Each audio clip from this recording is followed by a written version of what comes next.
আর লোকনাথ বাবার আশীর্বাদে আলোর দৃশ্যটি ইউটিউব চ্যানেলে আপনাদের সকলকে জানাই সুস্বাগতম। আজকে একটি বিষয় নিয়ে আলোচনা করব।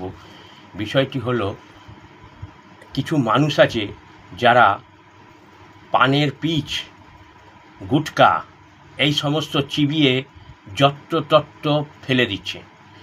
কখনো দেখা যাচ্ছে যে সিনেমা হলে ফেলছে, নোংরা করছে, কখনো হাসপাতালে ফেলছে, নোংরা করছে, রাস্তাঘাটে যেখানে সেখানে ফেলছে, তাতে নোংরা হচ্ছে।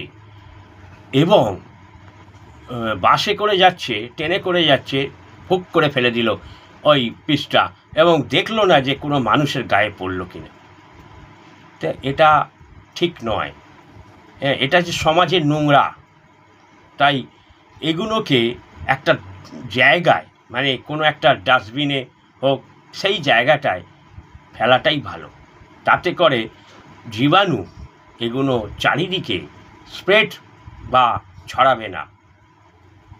তাই ভালো থাকবেন, সুস্থ থাকবেন, দেখতে থাকবেন আমাদের আলোর দিশারি ইউটিউব চ্যানেলটি। নমস্কার।